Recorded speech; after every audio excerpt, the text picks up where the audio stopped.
Nations Resolution 2085 had backed France's military intervention in the French protectorate of the West African country of Mali, a landlocked area the size of Texas. The world had applauded when the French and Chadian army liberated Timbuktu, but more brutal fighting was soon to take place hundreds of miles away in the desolate Ametetai Valley, in the heart of the mountainous massif of Adrar des Ifogas in northern Mali on the border with Algeria. It was an area controlled by criminals, terrorists, and warlords, men who trafficked arms and drugs with brutal efficiency to fund anti-Western organizations. The combined ground and air operation to clear the villages in the valley and the nearby caves already promised to be a tough fight. French Special Operations Forces had flown several hundred kilometers from their base in Ouagadougou, Burkina Faso, and seized Kidal prior to the assault on the mountains. The President of France and his politicians wanted this fight. The generals wanted it, and the boots on the ground were happy to oblige. France's honor was at stake.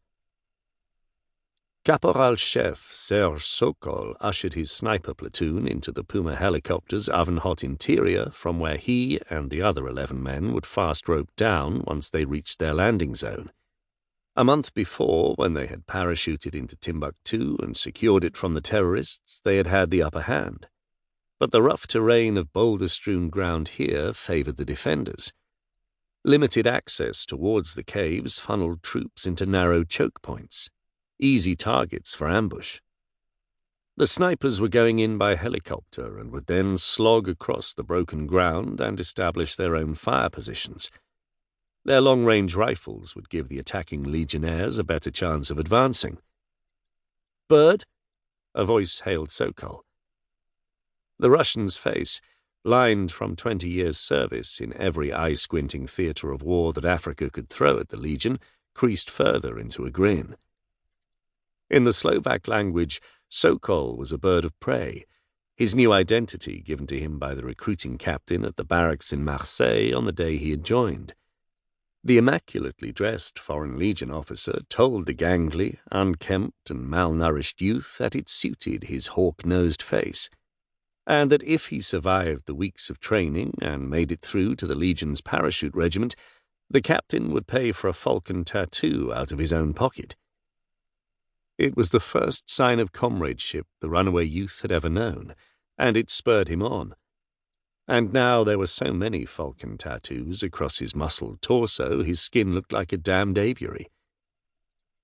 Sokol's close friend, Dan Raglan from the Legion's parachute commando group, jogged towards him.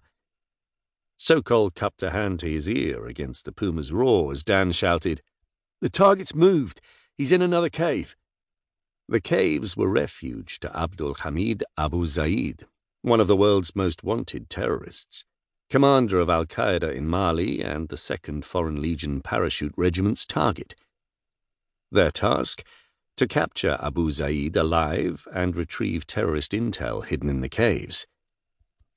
Sokol grimaced. Last-minute changes could cost lives. The briefing had been precise.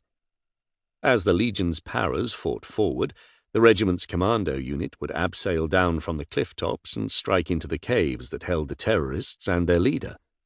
"Moved where?" The commando shoved a folded map into the Russian's hand and traced a line across the contours on the map. "Here, Cave 13. He grinned.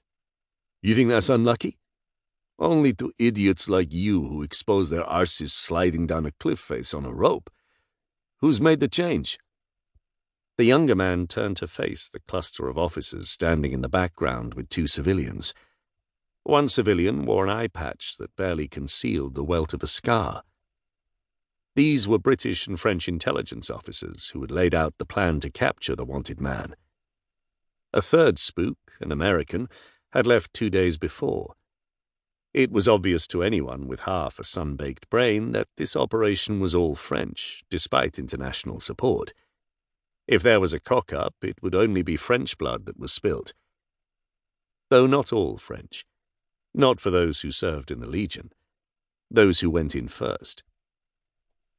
"Intelligence," the Russian said derisively. "I don't know who Sinbad the Sailor is," he said.